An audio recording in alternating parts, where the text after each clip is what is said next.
Namo Buddhaya. Selamat sore para teman-teman mahasiswa.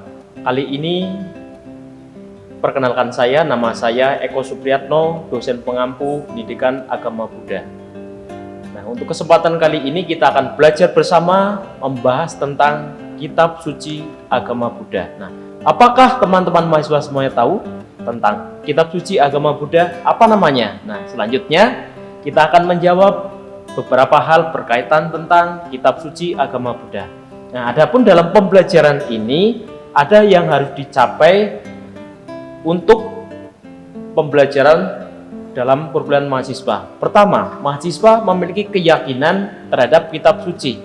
Yang kedua, mahasiswa mengetahui sejarah kitab suci. Yang ketiga, mahasiswa bisa memahami dan mempraktekkan dalam kehidupan sehari-hari apa yang terdapat dalam kitab suci tersebut. Nah, adapun bagaimana ciri-ciri mahasiswa yang betul-betul memahami kitab suci? Nah, yang pertama adalah rajin membaca kitab suci. Yang kedua, memiliki ketertarikan terhadap kitab suci itu sendiri. Nah, selanjutnya melihat hal-hal yang bermanfaat untuk dapat dipraktekkan dalam kehidupan sehari-hari dari kitab suci tersebut. Nah, jadi tidak hanya belajar teori saja ya, tetapi praktekkan apa yang ada di dalam kitab suci.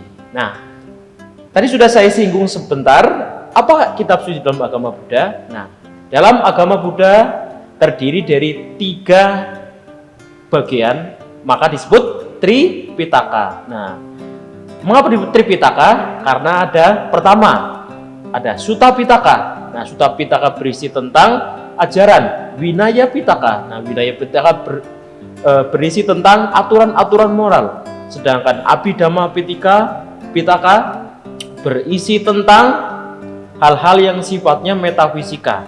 Nah, ini sangat menarik sekali untuk bisa belajar kitab suci, terdiri dari ajaran, aturan, dan hal-hal yang berkaitan dengan metafisika. Nah, adapun beberapa hal yang perlu kita bahas nanti di dalam pembelajaran ini. Nah, untuk memperkaya materi dan pengetahuan mahasiswa, silahkan buka e-learning yang sudah disusun oleh tim dosen agama Buddha.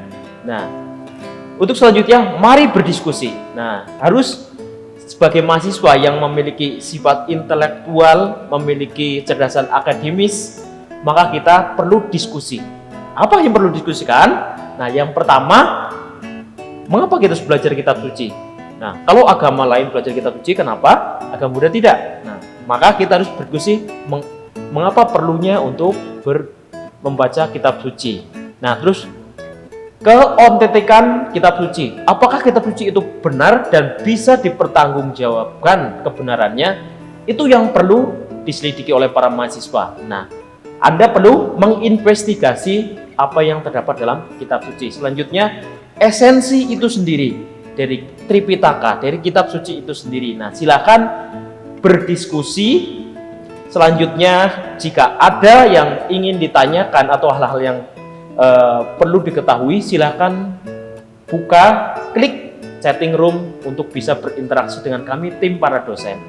Nah, selanjutnya untuk penilaian akhir, mahasiswa silahkan buat video membaca parita dengan baik dan benar. Nah, pelajari di sana ada Dhammapada, ada parita yang ditulis dengan huruf Pali. Silahkan buat, lalu susun, edit dengan baik, lalu posting sehingga kami bisa menilai. Nah, demikian yang saya sampaikan terkait dengan kitab suci. Selamat sore, Namo Buddhaya.